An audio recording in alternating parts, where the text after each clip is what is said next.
Once the whistle blows, that's it. We, a collective we, tend to forget about everything else that has happened, and there will be a pet issue that people will latch on to. So maybe it will be heat stress, or perhaps it'll be transport tickets or something like this, and that will occupy us until the next round of the tournament comes, and then we'll forget it again. But for me, to paraphrase Star Trek, it's a World Cup, Jim, but not as we know it.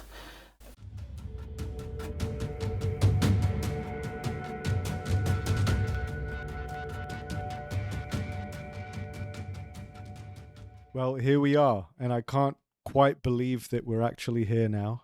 We are just a couple of days away from kickoff now. After a year of coverage, Mexico and South Africa will finally kick off at 3 p.m. Eastern Time on Thursday. And so with that, I'm sad to say that this will be my last podcast, last output for this Substack newsletter.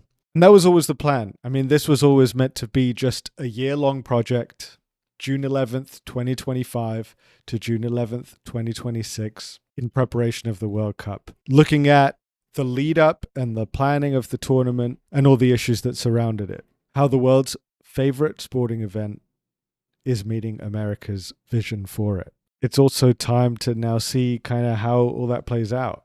Over the year, I've written 17 stories, put out 21 podcast episodes. That's a full season of TV in Hollywood. So I think we can call that a full season of America's Cup. Anyway, I'll be sending out a note later this week to say thank you and really give some closure on this project. But we're not quite done, because this is episode 21 of 21. I can fully say that there is now buzz in America for the World Cup. People are arriving. Again, we don't know how many people will come, but people are arriving. Really absolutely loved the content on social media about people around the world navigating customs, and not US customs. I mean, kind of cultural customs or US customs too.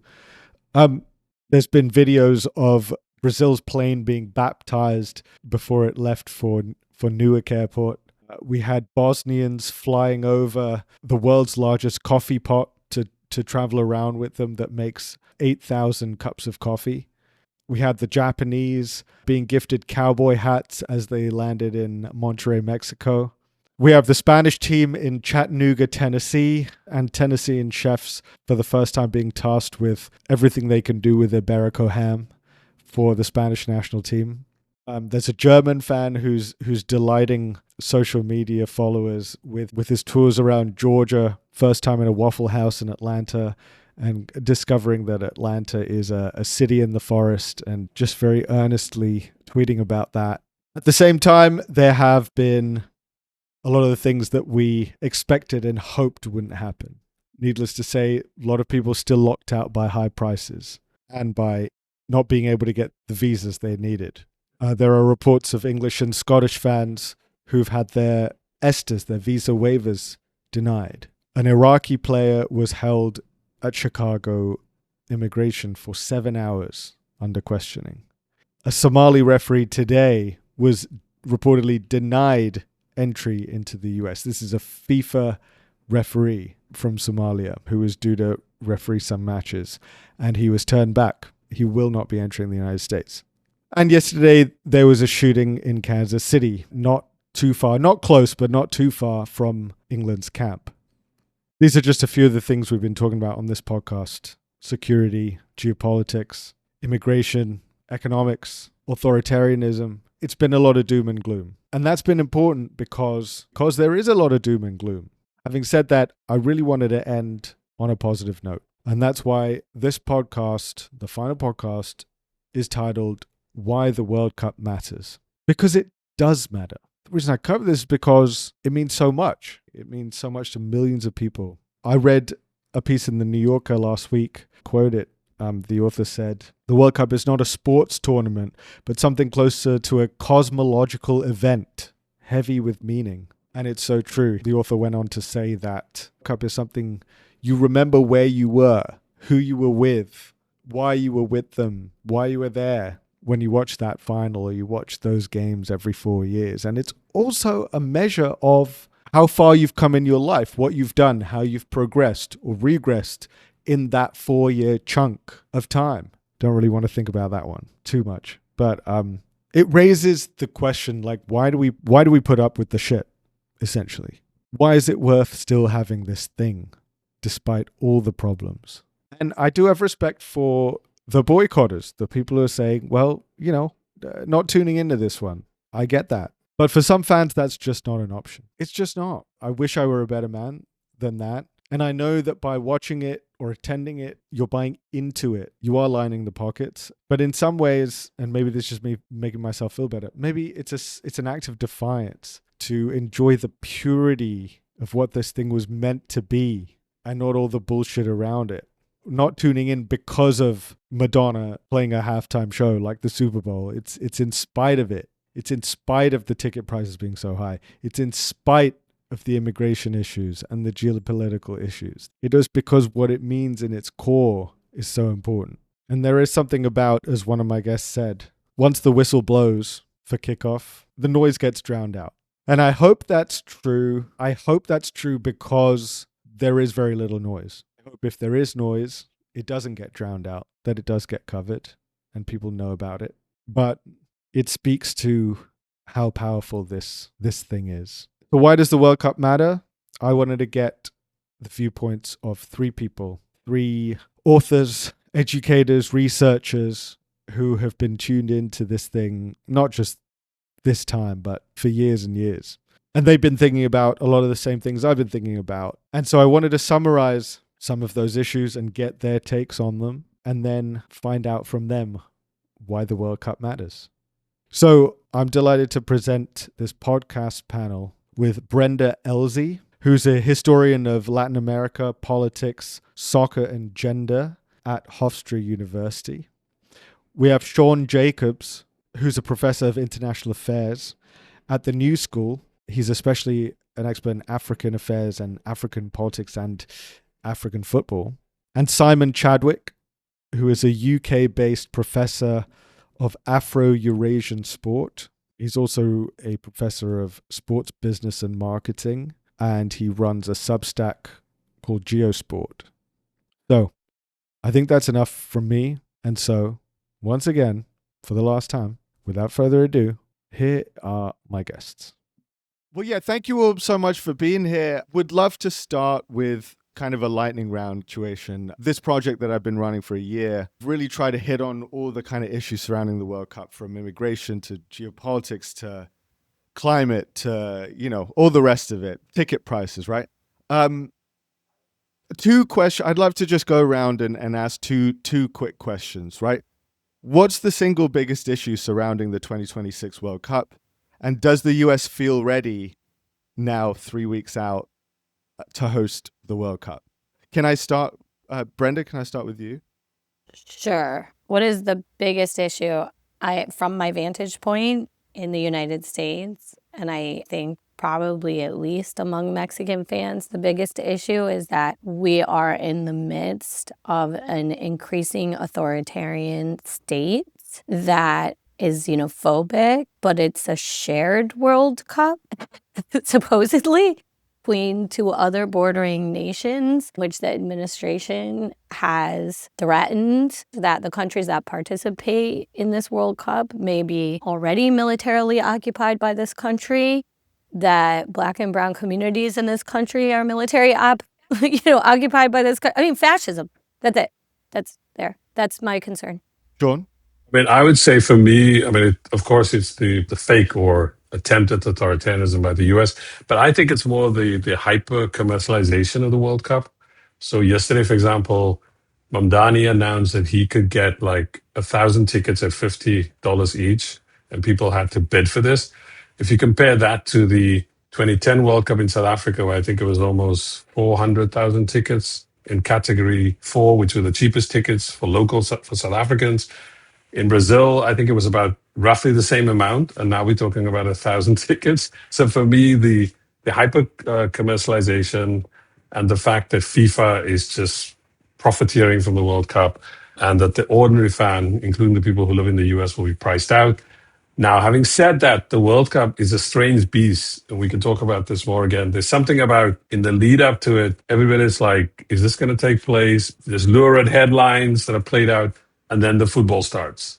So there's something about that I know that we always talk about the World Cup in this way, and then once the tournament starts, then it looks like the United States is ready to host. Yeah. Well, and So, Mexico yeah. and Canada. Yeah. Right. And that's part of the thing. It's like an afterthought, right? But we can talk more about that. Simon. I mean, firstly, just to echo what Sean said, I would agree, is once the whistle blows, that's it. We, a collective we, tend to forget about everything else that has happened. And there will be a pet issue that people will latch on to. So maybe it will be heat stress, or perhaps it'll be transport tickets or something like this, and that will occupy us until the next round of the tournament comes, and then we'll forget it again. But for me, to paraphrase Star Trek, it's a World Cup, Jim, but not as we know it. For Europeans, I think it's always slightly disconcerting that a World Cup is played in a different time zone, because that completely confuses us. It means that we have to get up at strange times of the day or go to bed, different times of the night. So that's always an issue for us. We do have this rather kind of, to use an English word, snooty view, that these Americans, what do they know? What do they know about soccer? So I think there is a kind of continental parochialism in Europe about what the hell is going on over there right now. But of course, it's more than that, because I think these would be issues anyway. But it's more than that, and what the more than that is this real fear that amongst Europeans, it's almost as though that the World Cup is morphing into the Super Bowl, and what we're getting is instead of 15 minutes at half time, we're going to get 25 minutes or half an hour at half time, and we're going to have to sit and listen to Madonna, and it's things like ticket prices, where this crazy thing called dynamic ticketing. What the hell is that? We've never heard of that before. So it is almost as though the kind of heart and soul game that many Europeans know and love and have long engaged with is somehow being hijacked right in front of our eyes, and there's very little that we can do about it. Just to add to something you said, Simon, you said that Europeans can often be a bit snooty and look down on Americans as, not a soccer nation, etc. But it almost feels like the US, it's a missed opportunity, because the US could have changed its reputation around soccer and its love for soccer, because it has grown. This is not 94. This is not the 94 World Cup. Soccer has grown here. Does this feel like a missed opportunity for the US, a what could have been? Middlesbrough fan speaking here. So one of our central midfielders, Aidan Morris, is an American international, US international, baller. What a baller. Boy, on that evidence, Americans can play soccer, man, I'm telling you. So I perhaps take a more balanced and inclusive view, because it's a global game, and I know lots of people in the United States who are huge fans, and there are great soccer players there, both male and female, and obviously others too. But I do sense that the good news stories that could have been told, or maybe they will still be told, the good news stories that could have been told have been totally drowned out, not just by dynamic ticket pricing and by halftime entertainment, but by, for example, the whole ICE agenda and the rhetoric coming out of US government, and the whole Israel, US, Iran, and I'd add into that Palestine too. And so what the World Cup should be about bringing people together so that we can share stories and share experiences and see the world, at least for a short period of time, in pretty much the same way as one another. That has all been completely drowned out by other things up until now. I was back in Europe in January, and people were mad. This is when all the Greenland stuff was happening, and I happened to be in Sweden at the time, and I got the sense a lot of people told me, we're not coming to the US for the World Cup. Some people were like, we're never going back to the US. We don't want to support that country anymore. Do you, Brenda, for you, I know you focus on Latin American football. I mean, do you think that this is the Latin American World Cup in a way? If Europeans don't come and there's a lot of matches in hotter climates, tropical climates, does this feel like it might be a chance for Latin American football? Okay, Sure. So I have to digress for a minute, but the United States has won 3 more World Cups than England. And we absolutely have to stop ignoring the fact that the most important national team politically right now is the U.S. women's national team, the only one that has achieved equal pay. And I'm just going to fall out of my chair if people start talking about U.S. soccer culture. Not you, Simon, you're fine. Don't you worry. You mentioned women. But like in this whole ecosphere of commentary, it is unbelievable to me that these progressive liberal, mostly men writers out there are going to talk about the U.S. as not a soccer nation. Like, go get whatever, effed, right? It's your podcast. On my podcast, I would say it. Say it. But like, this is just unbelievable. This is the year 2026. They won 4 World Cups. They achieved equity in pay. It's the same game. It's the same organization. It's the same federation. So men will make 891 million or something like that of prize money. Women will make like 100 million. And we're still, talking about, is the U.S. a soccer nation? Like, most definitely, obviously. So that's just that. Now, is it a Latin American World Cup? It's always a Latin American World Cup because they started it. So the World Cup is Uruguayan. The next World Cup should not be anywhere else but Uruguay, sorry. But it won't be their World Cup on the pitch. And it's not been their World Cup in terms of how they contribute. Mexico would have been perfectly fine host in and of itself as it was in 1970. So it's a U.S. World Cup, sadly. And, Mexico and Canada will show them how not to behave. In terms of the president and stuff like that. But anyway. I suppose, Sean, given the world's view of America right now, I did an episode a few weeks ago about how it's hard to root for the U.S. team. They used to be this scrappy underdog, right? The U.S. men's team, right? They used to be this scrappy underdog. And now it's just hard with the power dynamics. Is this a chance, Sean, I guess, for some of the smaller African nations, Asian nations, to pick up some fans to really show the world what they're about?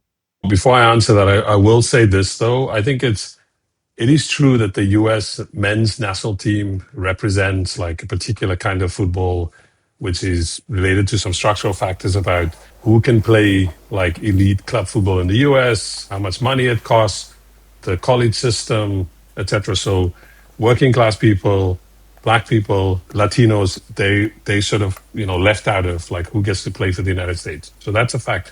And there's Pulisic with the Trump dance and so on. But the US is also Timothy Weah standing next to Mamdani, appealing for tickets to become cheaper. Clint Dempsey, who represents a particular kind of Southwestern working class culture. So I just want to at least add that to the conversation. Now, as for whether this is a Global South tournament, I would say yes and no. I think structurally, again, we've expanded the World Cup to 48 teams. All you have to do is, I think, finish third in your group, and you will hopefully get to the round of 32. So that means Cape Verde, who was one of for me, like a plucky African team, Curaçao, which is essentially kind of a Netherlands B, Jordan, DRC. Some of those teams, I think, can definitely make it to the second round. Having said that, we still have the old kind of group of death thing. Group of death means sometimes that these smaller teams don't make it past, playing with the big teams. But I think there's some chance there. And I would also say, if you look at the last World Cup in Qatar, where South Korea, Japan, Senegal, but above all Morocco really shocked everybody, right? With its run to the semifinals. Of course, it didn't beat France. There was everybody thought, oh, this is the showdown again, Senegal, France of 2002. But I think that showed that maybe there's a chance. Having said that, though, I think Morocco's run is also a bit of an anomaly, because I think if you look closely at what Morocco did, that is sustained infrastructural investment, right, in football. And Morocco, I think, unlike many of these other smaller countries, particularly countries in Africa, who rely heavily on the diaspora, what Morocco achieved there is that they managed to figure out a way to integrate the diaspora into the national football culture and make it part of the nation. So I think it's a bit of an anomaly. And I think what we might just see is that the gap between European countries in football and Latin Americans and then the rest of the world, I think increasingly, because of the structural nature of football, the European leagues, the fact that most of the players play in European leagues, and that means you don't, with the exception of, say, Morocco, you don't develop a national football culture anymore. Everybody plays like Europe. My suspicion is that probably the teams that are going to win this World Cup is maybe France. I think France has a really strong chance to win the World Cup. England is an outsider. And then I think we're talking about the South Americans. So I don't really think that a outsider team we'll get to the final this time. Yeah. Yeah, France looks scary. And we're talking as well on the same day that England released their squad, and I'm not so convinced that Simon, I don't know if you have you have thoughts, but Divided opinion. The England squad is divided opinion already. Yeah. One of the reasons I started this project was a year ago, a lot of people weren't talking about some of the issues surrounding the North American World Cup like they were about Qatar. And now they are. A lot of the mainstream media is doing a really good job, I think, of talking about some of these issues.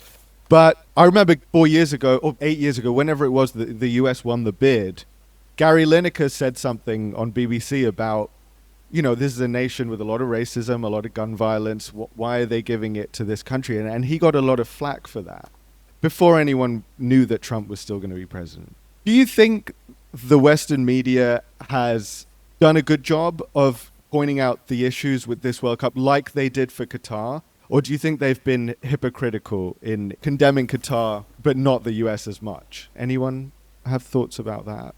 I mean, I think one of the differences is that obviously the lead-in time for Qatar was much longer than for the United States. And so the opportunities to scrutinise were elongated and therefore much greater, I think. And I have to say that in general, certainly in Europe, there still has been scrutiny, and that has often been, the proxy for that has been, I think, commercial interest. And I think just one of the things to say, and this is an issue for the way that in which people think about the World Cup, is the way in which FIFA and the United States have been conflated with each other, is that somehow they're both the same thing, which obviously they're clearly not. And I think the level of debate needs to think about that and acknowledge it and evolve in that respect. But there has been discussion, and there's been discussion, obviously there's been discussion this week about Ebola, there's been discussion about heat stroke, there's a slightly longer discussion around dynamic ticket pricing. You then go back to earlier in the year and the ICE shootings, and before that the Peace Prize. So I think the US has been discussed, and the problems within the US have been discussed. But I think possibly the vehemence and the depth of the scrutiny has not been as great as it was for Qatar. And I think part of this, you've got to keep in mind that many, not all, but many European news outlets, particularly in Britain, are US owned. And clearly the editorial agenda is determined by the ownership. So I think in general, the scrutiny has been more moderate than perhaps we saw in the run-up to Qatar. But as I say, I wouldn't say that there's been no discussion about the failings of the US. There has. But as I say, some of those failings have been discussed in the context of the failings of FIFA as well, which is a different point. I think one of the thing that I'm thinking about is in 2022, I think it's right before the World Cup, when Tony Karan, I don't know if you know Tony from Al Jazeera, and Daniel Levy, who I think at one point he was an advisor to Ehud Barak, they wrote an article in The Nation where they did this like thought experiment. And it's saying like, imagine Western media applied the same scrutiny directed at Qatar to the US, because, I mean, as you pointed out, like gun violence, racism, ICE. But even if you don't take ICE, which is kind of something of the moment, although ICE was there during Obama, I think people forget that.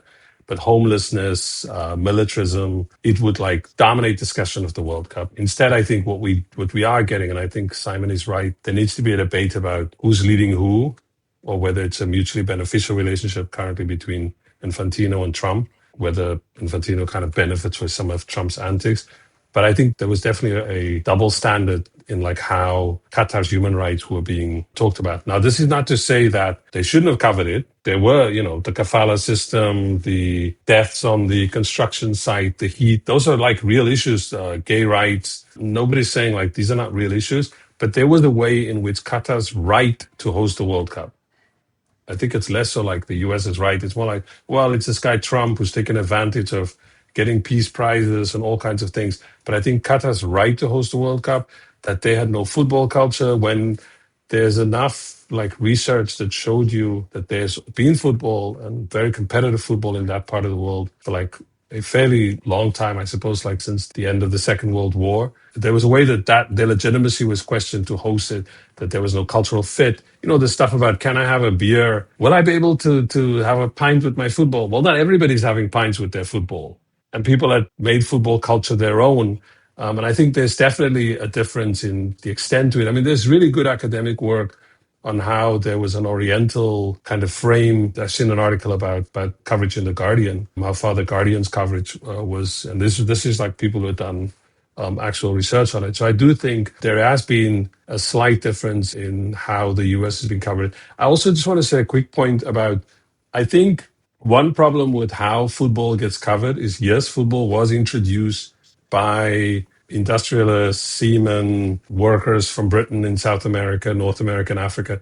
But people have also changed the game. I think, like, if you look at the United States, the US has like a deep history with football in the industrial kind of Northeast, in the Midwest, in immigrants coming from Central and South America. A lot of what we now think of as black football came with immigrants from the Caribbean, like the Howard University team. I mean, I don't want to go too much into that kind of insider baseball. There is a deep history of football in the United States that I think in that conversation about like who's defining football gets then caught up in these debates like, why is the US hosting World Cup? No, the US has a deep history with football, but I don't think that gets acknowledged sometimes. Yeah. Yeah. Brenda, yeah, go ahead. Yeah, I mean, to go back to what Simon said, and I think he's right that FIFA and the United States have started to become conflated in this moment. Part of that is because the U.S. Soccer Federation has been so noticeably silent. And as a person who grew up really worshiping Cindy Parlow Cone, it is the president of the U.S. Soccer Federation. It has been deeply disappointing to me as a fan that there have been no efforts to push back against ICE at stadiums, to speak about this long history of the immigrant communities in United States football, to think about the workers that day in and day out service those stadiums and have for a century. It is remarkable to me. In Europe, no FA would be this quiet. You know, maybe they support, maybe they don't support, but there's nothing in between Trump and Infantino, which would be quite regular and normal to expect anywhere else. And I think that's part of it. Remember when this tournament was first given to the United States, it was Henry Kissinger who was on the committee.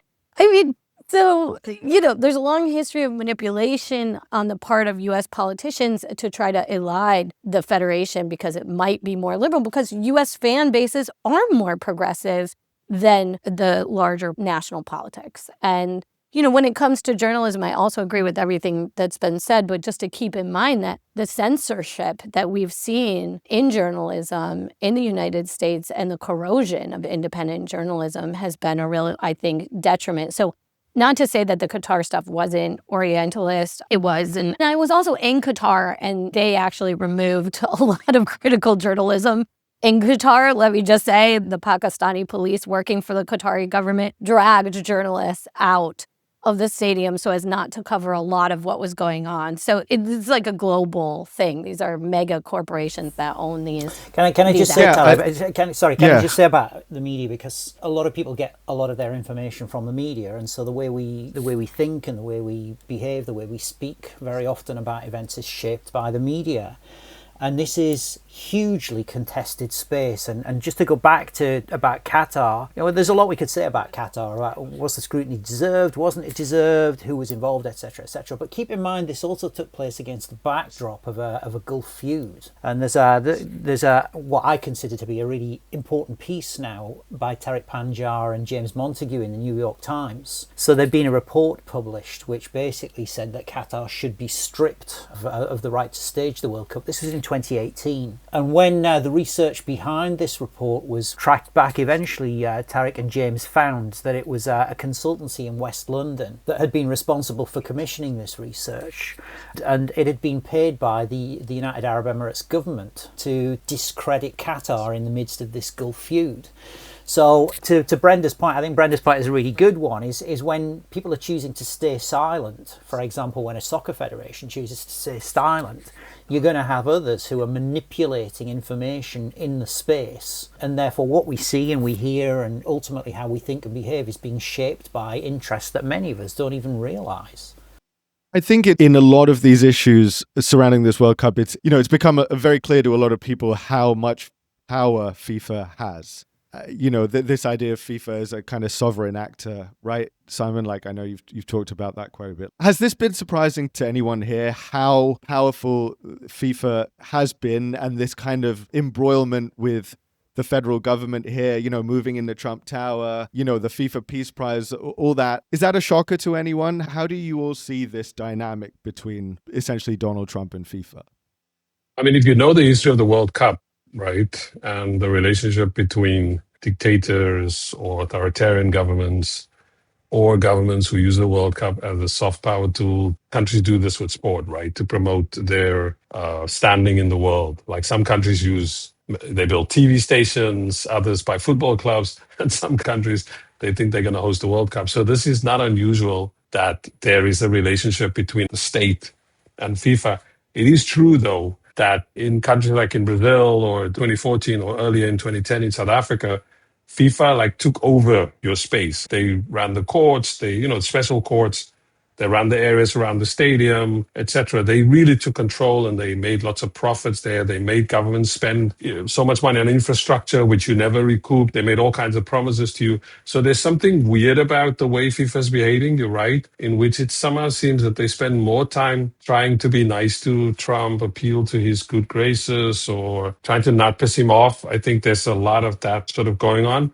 I think at the same time, it's also very obvious that I was trying to say earlier, I do think that it's a mutually beneficial arrangement. FIFA's always played a game about how do we get something done? So when you look back, it looks shameful how things played out in Italy with Mussolini or how they played out in Argentina in 1978.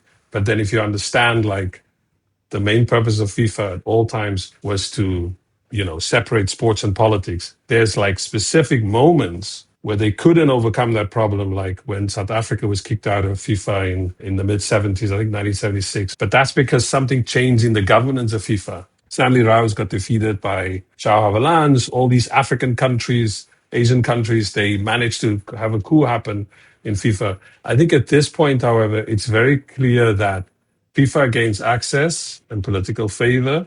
And then Trump, who it seems loves to, he loves to be validated and seems like I'm bringing the best World Cup, the most spectacular, whatever. I think they both are getting something out of the World Cup. And I think this is what we're seeing playing out in this instance now. Yeah, and you mentioned, Mussolini, and Brenda, you started by talking about fascism, right? So I actually spoke to your colleague many months ago, Stan Pugliese, about, when Trump was on stage at the Club World Cup with Cole Palmer and lifting the trophy and stuff. And it felt very Mussolini or Putin or whatever, right? I mean, how accurate or fair do you think the comparisons are to past World Cups in fascist countries like the Italy World Cup with Mussolini or the Chile World Cup with Pinochet, right? And I'm also interested in how that dynamic's going to play out, whether it's going to be they're going to want to paper over the cracks and show that everything is great and maybe not have ice around because the journalists are going to be there, or is it going to be no, we're going to show the world that we mean business? So I guess two questions there. Does this feel like a fair comparison to other fascist World Cups? And how do you see those dynamics play out? Well, as a historian, I would probably push us to define fascism and be more careful about it. As a talking head on your podcast, I think it's fine. So I guess, is it fair to compare Trump to other authoritarian governments? Absolutely. There's a couple caveats, though.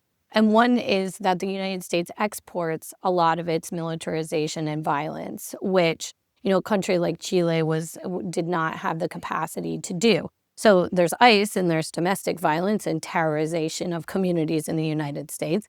And then there's terrorization of countries like Iran and Lebanon, and the list goes on. And then there's also, I'm sorry, but the Venezuelan president in Brooklyn jail system right now, what is that even? And a complete starvation of Cuban children right now that the United States government is doing. So it's absolutely a fair comparison in terms of what an authoritarian, repressive government does. We saw the Late Show canceled last night in New York City, which was a very popular show because of the Trump administration. So in terms of freedom of speech, in terms of electoral rights and the Voting Act, in terms of all the things that you would complain about Mussolini, we don't even have trains. Okay, so there's not even an upshot to the comparison right now with Donald Trump and the complete kleptocracy that he has developed. And FIFA's very good at kleptocracy and showing how you take a public good and something people are passionate about and lining your pockets with it. So I see them as very symbiotic. I think, there's a lot of hand-wringing about issues, Israel and Ukraine and Russia, and there's lots of reports from Amnesty International. And you know what? FIFA knows that this cycle will happen.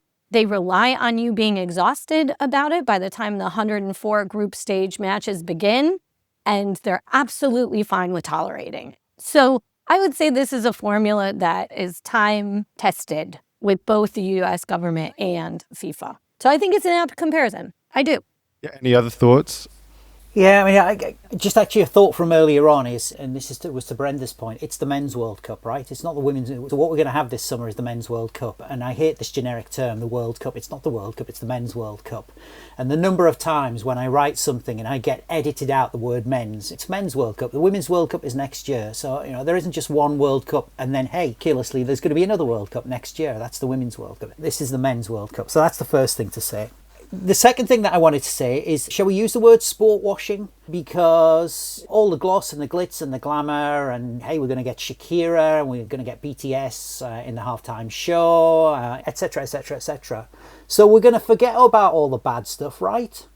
Now, if this was another country in another part of the world, and we've already talked about discourse and narratives about certain countries, maybe we might alternatively say, hey, there's a lot of sport washing going on in the US right now. Discuss, but that's for people's homework tonight. The US is sport washing, discuss. But other than that, something that occurs to me is to ask the question, what is FIFA?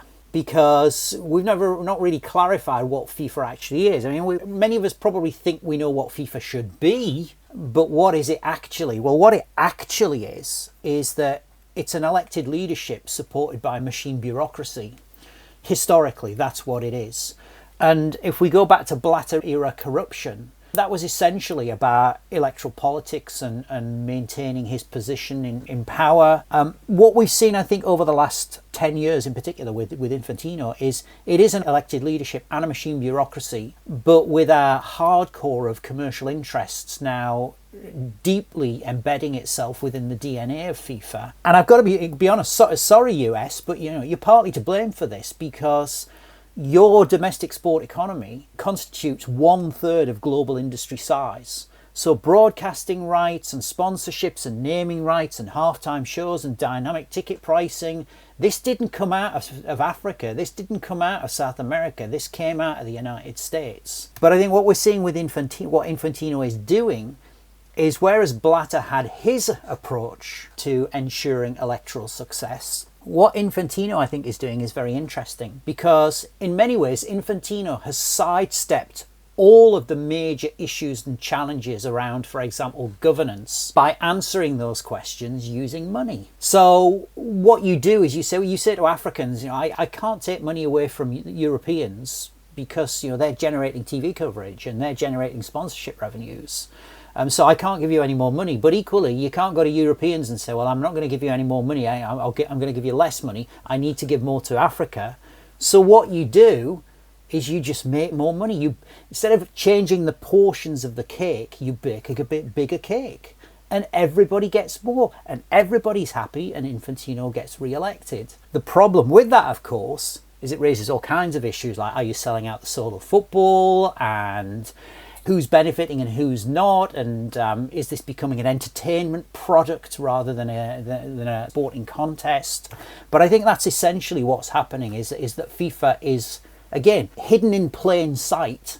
It's morphing into not just an elected leadership and a machine bureaucracy, but also a commercial machine as well. And just quickly on Simon's point, if you look at which countries increasingly, I think, are going to host the World Cup, it's basically whether they can do what Simon is suggesting about printing more money, making more money. So it's going to be in Euro America, Maybe Morocco gets a little, in the next with Spain and Portugal. So you have to do co-bids, this kind of co-bids. And even in this one, clearly this is the US's World Cup.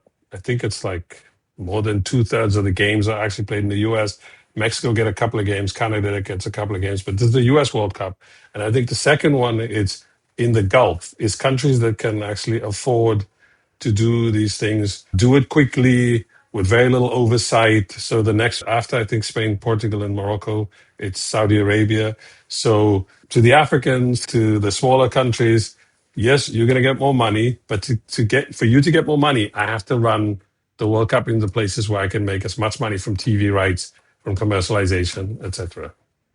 Yeah, and I think that Saudi World Cup, they're already talking about it being 64 teams. So we'll see. We'll see about that. I want to go back to this idea that what could have been, because in some ways, America feels like a perfect host for a World Cup, being a nation of immigrants. One thing, Simon, I don't know if you kind of agree, but back home, whenever I watch a World Cup, it's all England, England, England. But in New York, it's, you go to the Brazil bar, you go to the Germany bar, or there's communities everywhere, and that feels like a World Cup. Can some of the immigrant communities, diaspora communities, break through the state-controlled narrative and tell a different story? For example, Iran, can they step up and tell a different story about themselves to the world? I think we've seen the US and Iran play before, but I think if they both finish second in their groups, they might meet in Dallas. So being on home turf would be a whole different story. So does anyone have any thoughts about those narratives? I do. I've watched the World Cup here. Oh, sorry. Go ahead, Simon. No, please, Sean, please. No, I'm just saying I've lived here since 2001, and I've been in the US on and off since the mid 90s. So I was here right after 98, and then every World Cup since 2002, I've seen most or some of it while I was in the US. I did go to South Africa for the World Cup in South Africa, and I was in Europe for some of those, the World Cup in Germany. What is very obvious here in the summer, if you go into certain neighborhoods where there are immigrants from, say, a particular region of the world. So in Queens, in sort of heavily Colombian neighborhoods, Uruguayan neighborhoods, I've gone and done that, where you go and you go sit in these bars, and the neighborhoods, the flags, everything. There was a South African restaurant down the street from me for a while. It closed down when South Africa used to qualify, now only twice, and hosted once, and now they've qualified for the third time. But this, it changes the neighborhood. Like, so you are right. There is something about big American cities with very large immigrant populations. There is definitely a sense where people identify with the game. And also, like, my son is 16, plays like football, ECNL, which is this kind of club level football, which I love, but also I have issues around the pay for play. But in that league, the young people from there, their parents are from somewhere else in the world, but they identify with the US national team. They love the players that are playing for the US national team. So I can begin to see, even if the team is sort of like the ugly American stereotype, or Trump is trying to turn it into that, there is something about how I think people can tell a different story about the World Cup. And I think in New York, especially, Mamdani, the mayor of New York City, who's an avid Arsenal fan, and Arsenal is sort of the club that embodies this kind of value, this kind of immigrant value, the immigrants from the developing world, particularly from Africa, and Mamdani's sort of embodied it. And he's doing things to make sure that people actually can see this cup. I'm not dismissive of the 1,000 tickets, but I think it's beautiful, but a small gesture. But there's going to be free fan parks where you don't have to pay to watch football in New York City. So yes, there's all this kind of profit making, there's a kind of a gross way in which this World Cup is playing out, with these halftime shows and the money and everything, that the Super Bowl, as Simon said earlier, like turning it into the Super Bowl. I think those things are there. But there's also something about the sort of the street culture, the democratic culture of like football in New York City. And I'll say one last thing. It's like, and this might not be the case of like turning it into the football of people from the global south, but I remember with Zidane in 2006, when he headbutted Materazzi, I was walking around the city in the week after that, black and brown, like men, women, young people wearing Zidane's shirt. There was this weird thing in which Zidane was presenting, and he was playing something out, in how people were thinking about themselves in the world. So I don't know. I have a feeling that the streets will sort of fight against this idea to turn this World Cup into this profit-making, gross nationalist spectacle. Yeah, what I was going to say, Yeah. we shouldn't let the money drown out a lot of the other really interesting conversations that we could be having. I think we become preoccupied with the money and the entertainment, and so we should be. But there's more, and I think one of the interesting things is around identity and nationality and ethnicity. I mention my team again. We have our winger Son Johansson, who's going to be at the World Cup playing for Curacao. But as Sean said earlier, he was born in Nijmegen in the Netherlands. We've also got the Moroccan team. We've kind of alluded to the Moroccan team and who they are and where they're from and what they represent and how they self-identify. But I just wanted to say a little bit about our part of the world, our part of the planet, because we do, of course, have Scotland, not just England. We've got Scotland who've qualified. And the Scots, they appear to be a more coherent and more comfortable with who they are and what they represent. As somebody from England, I really worry what we're going to see in the World Cup, because we're a nation that is not comfortable with itself. We're not happy. And as we saw during particularly the Euros in 2021, when we had Bukayo Saka and Marcus Rashford miss penalties, and the reaction to that. And I think that our politics have become even more sensitive and even more contested. And of course, we've recently had government elections 3 weeks ago in England, when we've seen a surge of extreme right-wing politics. And so I think there's an interesting discussion in there to be had, not just about what it means to be English, but what it means to be Moroccan, what it means to be Dutch, what it means to be American, and so forth. And as I say, we shouldn't let the money discussions to kind of diverting us away from some of the other important discussions and interesting debates that we could have as well. You know, in the Independent Supporters Council, if anyone's interested, the fan groups in Canada, Mexico, and the US, if you're looking the ISC for a place to follow some of those progressive supporters groups, they will be out there doing all kinds of creative stuff. Look at the banners they had in MLS season against ICE. MLS banned signs that had ICE in them, and so they started to do these very creative workarounds. I think we're going to see that. As much as New York is a city of immigrants and a political battleground, so is LA.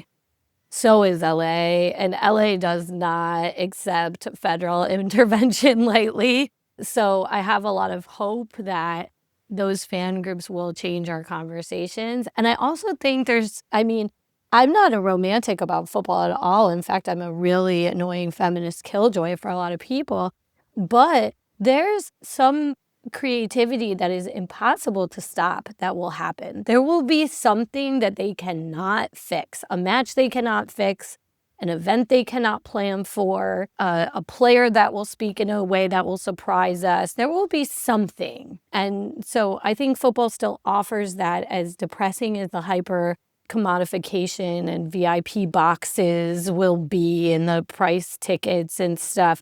If they could control football 100%, and by they I mean governments and billionaires, they would have done so already. And yet that's why I think people keep coming back, not only to the World Cup, but to Copa Libertadores, to different leagues and things like that. So I think that's going to be exciting and a place to look, and they'll change our stories, those fans and those players. I hope, at least. It's happened every time since. Shout out to Pussy Riot, Putin can't even stop everything. Yeah, Brenda, maybe that's kind of a nice way to segue into my final question for each of you. You talk about this romanticization of football and the World Cup, but for me, I've been focused on all the shit around the World Cup, that I want to be optimistic. I want to be hopeful for what's to come. A lot of people ask me, there's more important things going on in the world than football, than sports. Why does the World Cup matter? Why should we care? Why is it worth still having the World Cup? And I'd love to ask each of you that final question. I'll answer.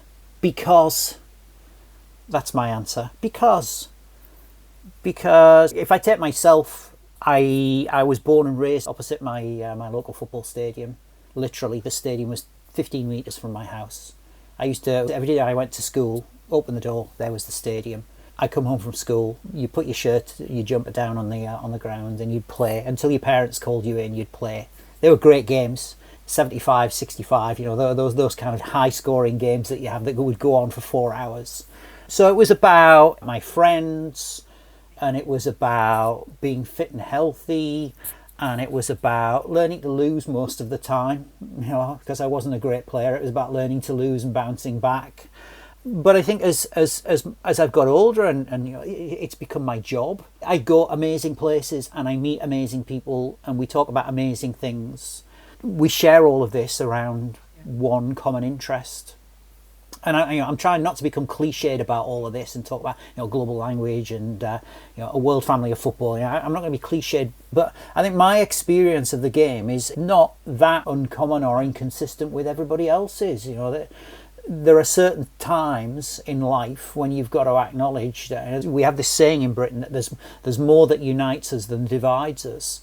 And I think when it comes to football, although we might have different teams and we might have different expectations, there's more that unites us than divides us. And certainly, nefarious politicians and greedy business leaders and whoever else, we shouldn't let them destroy or undermine or distract our attention away from something that ultimately it unites us. And many of us have got a long history in various ways of being associated with the game, and we should embrace that and celebrate it, and be happy that when we watch a game we're entitled to do that. It's almost like it's a basic human right. We're entitled to do that.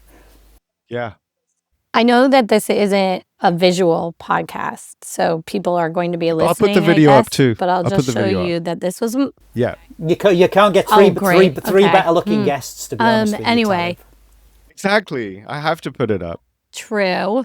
Okay, so here is my fortune cookie from last night, and I'm just going to read it for you. Your love of sports will open doors to new friendships and connections. Wow. Isn't that wild? Have you ever thought of fortune cookie? Do you know how many people I sent this to? I could graduate from high school and I wouldn't have sent as many pictures in this day and age. I mean, when I went to high school, you didn't have that. But you know what I mean? As I sent this fortune cookie to, I was like, what? I feel so seen by the fortune cookie industry right now. Is that not the what? Aren't you jealous of my fortune right now? But I think it's true probably of all of us. And look, we're meeting today and that's the same thing. And the World Cup matters because it matters to billions of people. So anything that matters to billions of people matters to humanists, to people who care about other people. And as Simon said, it actually is a human right. I mean, it is laid out in the UN Charter, access to sport and access to these healthy recreations for a reason. And that's because all the research says it can do a whole lot of good. So there's a lot of reasons, but I think at heart, yes, it creates more violence and animosity than certain people might account for, and no one's being, sort of rose-colored glasses about it, but it's a great opportunity to have a conversation with the world. And again, I still think it's one of the few places of spontaneity, no matter how fixed you think it is, that you're going to find. It's not just football, but it's horse racing, it's epi, it's any sport. If you can control it 100%, it's not going to be that popular because people want that sort of realness in the age of manufactured. To your point about it being feeling like it should be a basic human right, I think that's why so many people are pissed off with the ticket prices, right? Because it's like this shouldn't be a luxury. It shouldn't be a premium experience. It should be a right to go and see something like this. Yeah, Sean? In mine, again, it's like you don't want to get too serious about it. But when I was growing up, well, firstly, I think for me, my favorite quote in sport is this Eric Hobsbawm quote about the imagined community of millions seem more real as a team of 11 named people. And the reason I say that is when I was growing up, Brazil, because South Africa, we had apartheid, we had been expelled from football because of the policies of the white government. But that meant, you would think we were going to talk about boycotts, but we didn't in the end. But nobody from South Africa could play football. So now you're dreaming vicariously through other teams. And Brazil became the team that we lived through because they looked like us and they played this incredibly beautiful football. So the moment when we eventually became free, politically free. I know economically that's a different debate. But when we became politically free, to see our own national team win the African Cup of Nations, then qualify for France 98, it's that thing. It's about feeling that you're represented on the global stage. And then since then, a lot of how we interpreted freedom since then is to watch how the decline of the national team, the malaise of the national team, and then eventually we get to host. We went to the World Cup in 2002. We get to host in 2010, and people are joking like we're never going to a World Cup unless we get to host it again. And now we will never get to host it again. So going to this expanded thing, and we there now. So now our imagined community is represented. And I also think a last point on that is there's a lot of like suddenly there's this growing xenophobia in South Africa. This idea of kind of imagining a nation that wasn't defined by race, that wasn't defined by apartheid. But now that nation is becoming xenophobic, and the football team is instructive again. There is a player on that team who's the son of Nigerian immigrants, came to South Africa, and I think he's going to be picked for South Africa. So that idea that the nation does not have to be limited to those people who are party to the conflict in South Africa can play out through football. And here again, the women's team in South Africa this team won better because a Congolese refugee played already in the 2019 World Cup for South Africa. So that for me, this is why football matters. Like it's an incredible space. It's this one global event. It may not be the event anymore where the differences between economic, military, and football power doesn't overlap. I think now more and more it's overlapping. Like who has loads of money, run the best leagues, they have the better chance of winning the World Cup. But there's still this thing about the imagined community of millions seem more real as a team of 11 people. And that's particularly the case for where I'm from. Yeah. South Africa again will have the opening game against Mexico again. Yes, exactly.